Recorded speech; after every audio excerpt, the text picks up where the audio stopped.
Superman, the last son of Krypton and the omniversal embodiment of hope. You will give the people of Earth an ideal to strive towards. His fictional story invokes a sense of philosophical significance unlike any other. Should our existence ever be threatened by a cosmic catastrophe, he will be the last weapon we have against the darkness.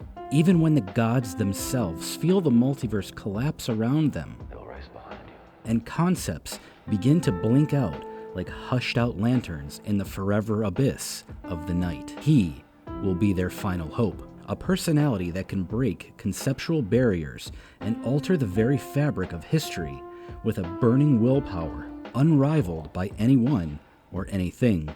Well, except for maybe one or two others. Save for another character in all of fiction, one that hails from a planet of an intense power level. None can claim the mantle of the most scrutinized, the most analyzed, and the most misunderstood. I'm sure that you've heard that Superman was able to lift an infinite book with infinite pages in it, a scale that imparts the idea that Kal-El has true limitless lifting physical strength. I'm sure you have heard somewhere by someone that Superman punched the World Forger's multiverse in the sixth dimension so hard that it exploded and ruptured into pieces. But is this actually the matter of fact, or merely an interpretation that someone, somewhere, has given you? In this video, I hope to show you the truth about the most famous Kryptonian in DC Comics. I will attempt to showcase you unbiased information and a few arguments that you may or may not have ever heard before. You will give the people of Earth an ideal to strive towards. As it is in my opinion that Superman will always be poorly scaled by the majority.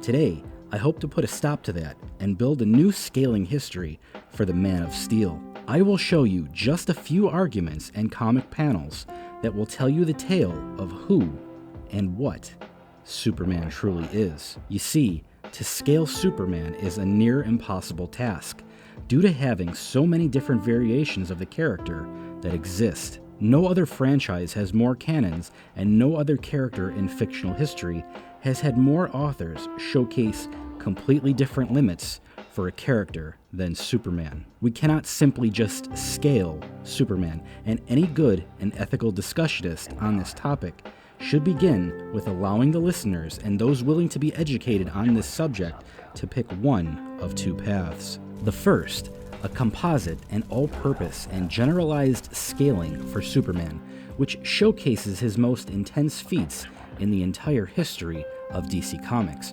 regardless of the canon, variation, or continuity. Incorporate the real world and the comic universe and allow every story that was ever told to be real. Because Or the second, to be specific and only scale one certain Superman canon or even a non-canon series.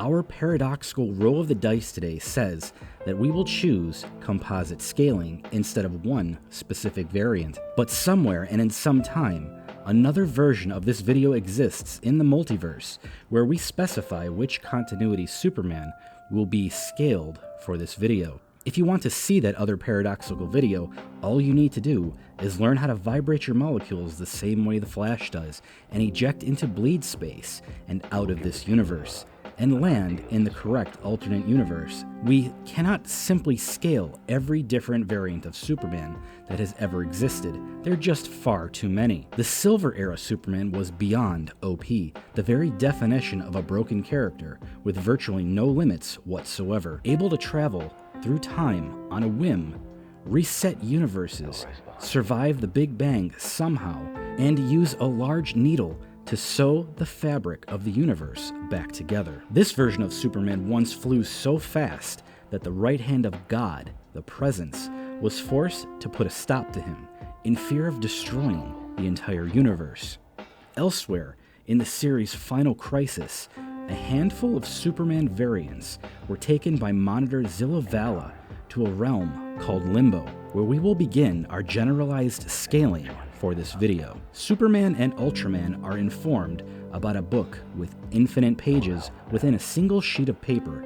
The book that has all the other books and possibilities written into it. Superman and Ultraman both lift this book into the air, which many other content creators insist is a real physical strength feat of power. I, however, have actually read the comic far too many times to be considered healthy, and I will show you that this publication makes it quite clear that the realm of Limbo is immaterial and entirely conceptual. As Captain Allen says, Limbo is a living memory where nothing material exists. This also creates a tangent argument that I would like to bring up. Bleed Space was the ultimate prize for our primary version of Superman in this comic series, a gifted promise to Superman by this Monitrix in exchange for his help in combating Mandrak. Should he be victorious, he would receive the ultimate prize, a small portion of Bleed Space that cannot be bottled or held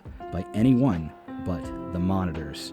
Even with Captain Allen merging with the conceptual realm of the writer's Limbo, who has transcended the very idea of conflict and drama between villains and heroes, someone who was able to get the attention of the Overvoid, Bleed Space was still out of reach. It was a substance or a conceptual idea that broke the laws of nature, of logic and impossibility, something not even the writer's Limbo could offer to anyone or anything. While this comic was released in 2009, the 2014 release of the Multiversity map showcased the cosmology as a whole and displayed Bleed Space as the central area within the flaw. However, in 2009, Final Crisis cosmology was different, and Bleed Space seemed to extend far beyond the central areas, pouring outside of the flaw and leaking beyond the infinite expanse of existence itself. Nix Wotan caused the revision of the entire flaw and the shifting of important locations and ideas after the Final Crisis, but that's a topic for another video.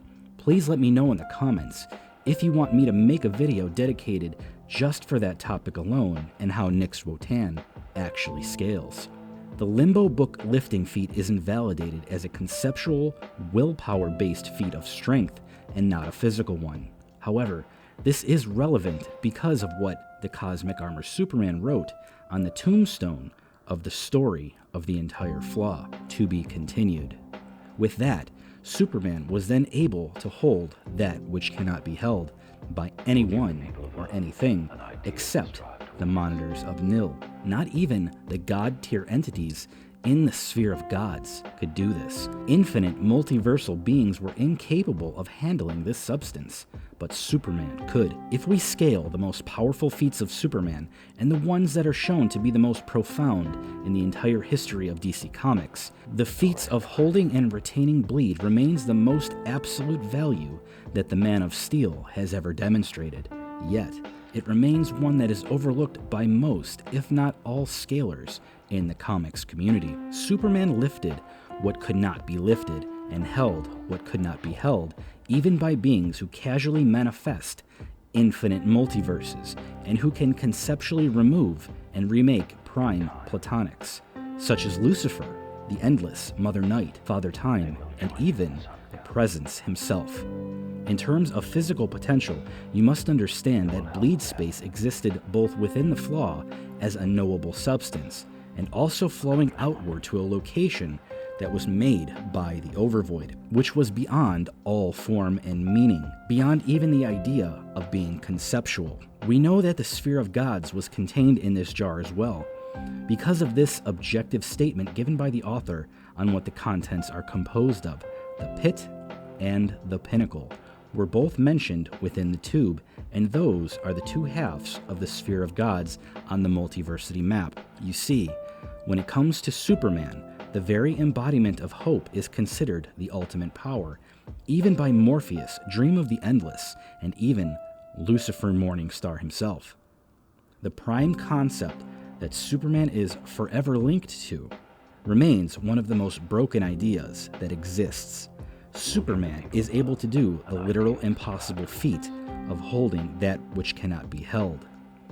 It is why the Final Crisis saga ended as it did, and the author regarded it as the finale of the spectrum of what the current era of DC Comics was currently doing. And it is something that most of the other authors have glossed over the significance of. That being that the Flaw was saved forevermore and allowed to continue onward without any threats to it.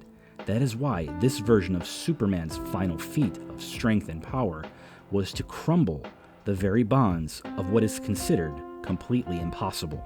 We all know that DC Comics speedsters are able to transcend the very idea of speed and ultimately achieve an unlimited speed factor, often traversing an infinite space even faster than an instantaneous teleportation device could allow someone to move with.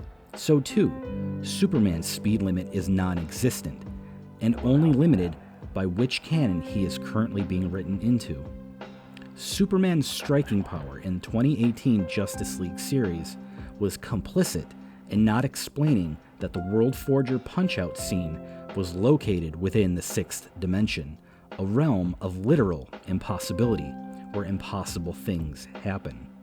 The Forger himself says only the Prime could accomplish this and escape from the prison, which ultimately left Alpheus with a cosmic-sized black eye in his home dimension. Alpheus has said that he loses much of his power the further away from the sixth dimension that he goes, yet in his prime home dimension, where he is the most powerful, Superman is once again able to break the rules and regulations of an already impossible realm of existence that itself makes very little logical sense. Superman's knockdown of the Forger is not a physical one, as nothing and nobody there was physical. Similar to the events of Limbo from the other comic that I've mentioned previously, this sixth dimension is beyond imagination, and more or less described as the realm of the embodiment of impossibility. This is an anti-feat, where it is in the location's name that such an event can likely and will transpire. The realm of impossibility, where impossible things can happen, is not something any ethical argument should ever include. Simply put, the impossible feat can be accomplished there, but not anywhere else. Superman's scaling is one of the most difficult topics to cover, since it would require a video longer than 10 years to explain in full. But sadly, this is not the sixth dimension, where I can condense 80 years of Superman history into one 10-minute long video. We are forced to generalize instead, and with that in mind, the Man of Steel caps at infinite and irrelevant speed when pushed to his emotional breaking point, and is capable of performing quite literally impossible feats within the end of the Final Crisis canon. Where would you scale the strongest beings in the sphere of gods or the collective unconscious of DC Comics? The truth is that none of these abstract conceptual beings were capable of touching or bottling bleed space. Even with all their multiversal tier powers, imagination itself, the fifth dimension imps too, were also not capable of this. At the end of Final Crisis, not only does Superman accomplish this feat that outscales everyone but the monitors of Nil, but he also lets the reader know that he is aware of us reading his story as he smiles and winks, letting us know that DC Comics will be safe no matter the threat. At the end of the day, hope will bask the Omniverse in an infinite golden light without compare. I hope you enjoyed this video. Please drop a like and make sure to subscribe. It means a lot to me if you would support my channel in any way possible. Thanks for watching, and remember, even when all hope is lost, even in the middle of the great darkness itself, there is always a light, somewhere and in some time. You just have to look for it without your eyes, and instead with your mind.